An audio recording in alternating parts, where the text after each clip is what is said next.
L'influence historique de la France en Afrique s'est souvent étendue au soutien de dirigeants dociles, qui s'alignent sur ses intérêts économiques. Grâce à des alliances stratégiques, une assistance militaire et des manœuvres politiques, la France peut influencer indirectement les présidents africains, et maintenir le contrôle sur les ressources et les marchés.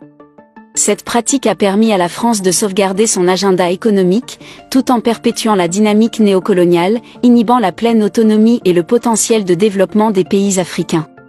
Dans cette interview, le Dr Arikana Chiombo-Rikao, ancienne ambassadrice de l'Union africaine aux États-Unis, raconte comment la France contrôlait les présidents africains, et les forçait à ne pas toucher à certaines choses de leur propre pays. Écoutez ce qu'elle a dit.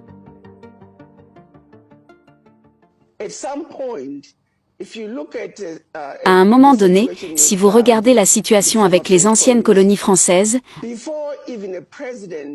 avant même qu'un président n'arrive au pouvoir, il y a certains domaines interdits que le président ne doit pas toucher. Parce que si vous le faites, vous ne vivrez peut-être pas assez longtemps pour voir la fin de la journée. Des domaines comme l'armée, des domaines comme les finances, et les réserves qui doivent être déposées au Trésor français, des domaines des ressources naturelles. Donc, si vous êtes un président africain qui arrive au pouvoir, et qu'on vous dit, tant que vous restez à l'écart des discussions concernant leur présence militaire dans le pays, la formation de vos militaires par la France, l'équipement de vos militaires par la France, ne parle pas des ressources naturelles. Les entreprises françaises ont le premier droit d'agrément, et veillez à ce que vous continuiez à déposer vos réserves bancaires auprès de la Banque centrale de France.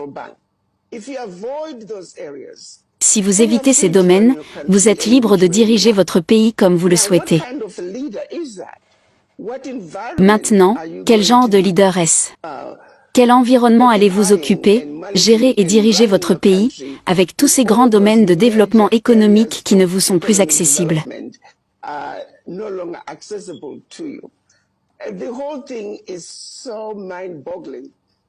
Le tout est tellement ahurissant, que nous sommes allés sur tant d'années, nous sommes en 2023, que les dirigeants africains n'ont pas été en mesure de défaire les accords qui ont été mis en place, lorsque les pays africains ont obtenu leur indépendance.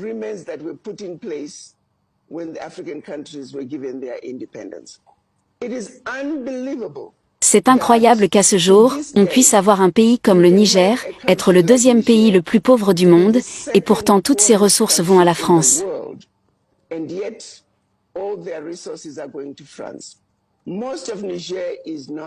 La majeure partie du Niger n'est pas électrifiée, alors que leur uranium électrise la France et l'Europe. Vous pouvez prendre l'un après l'autre, à tous les niveaux. C'est injuste, c'est inacceptable.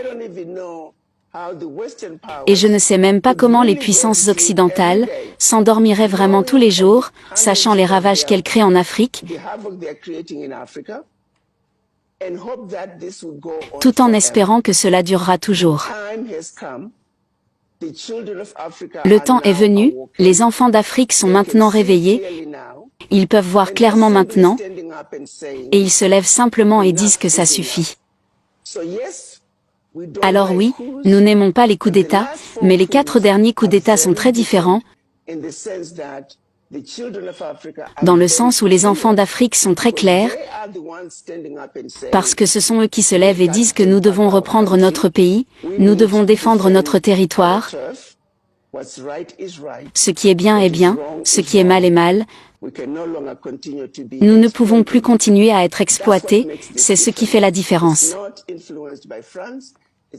Ce n'est pas influencé par la France, ces coups d'État ne sont pas influencés par une nation, ce sont simplement des gens qui prennent du recul et disent que nous reprenons ce qui nous appartient, et c'est ce qui rend ce coup d'État différent. Et je suis mal à l'aise de les appeler coups d'État, je les appelle plutôt réalignement idéologique de nos valeurs économiques, politiques et sociales. Les enfants se sont levés, et les enfants parlent, et les citoyens eux-mêmes soutiennent ceux qui ont mené le soulèvement. Et c'est un avertissement aux puissances occidentales que la révolution africaine a commencé, Et ceux qui vont s'aligner avec le peuple sont ceux qui vont survivre à la révolution qui se déroule en Afrique.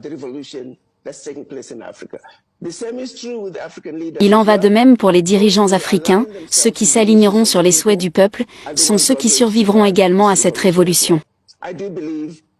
Je crois que la révolution africaine a commencé, et ceux qui ne peuvent pas voir l'écriture sur le mur, ils ne survivront pas à cette révolution. Il n'y a pas de retour en arrière.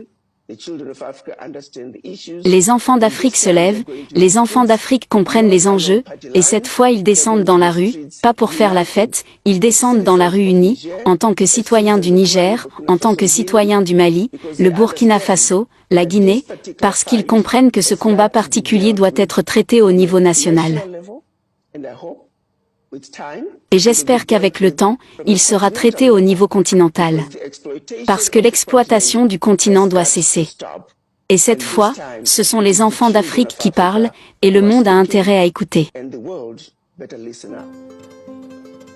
L'influence historique de la France en Afrique s'est manifestée à travers un réseau complexe de manipulations politiques, lui permettant d'installer, de soutenir ou de destituer des présidents en fonction de ses intérêts stratégiques et économiques. Cette approche, souvent qualifiée de néocolonialisme, a eu des répercussions importantes sur la gouvernance et le développement du continent.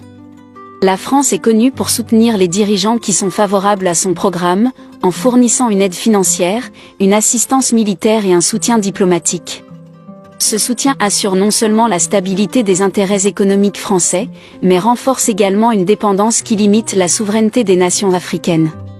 À l'inverse, lorsque des dirigeants africains ont contesté la domination française, ou cherché à affirmer leur indépendance, la France a été accusée d'orchestrer des coups d'État, ou de soutenir des forces d'opposition pour les chasser du pouvoir. Cela s'est parfois traduit par l'installation de dirigeants plus sensibles aux intérêts français. Dans les deux cas, cette manipulation du leadership sert à maintenir l'influence de la France sur des secteurs clés, tels que les mines, le pétrole et l'agriculture, ainsi que le contrôle de la monnaie et des accords commerciaux. En influençant les dirigeants politiques, la France continue de façonner la trajectoire des nations africaines, souvent au détriment de leur autodétermination et de leur véritable croissance économique. Pour rompre les liens avec la France-Afrique, les nations africaines devraient donner la priorité à l'autonomie économique et politique. L'établissement de leur propre monnaie, indépendante du franc CFA, peut renforcer le contrôle monétaire. La diversification des économies, loin de la dépendance aux ressources et la promotion d'accords commerciaux régionaux, favoriserait l'autosuffisance.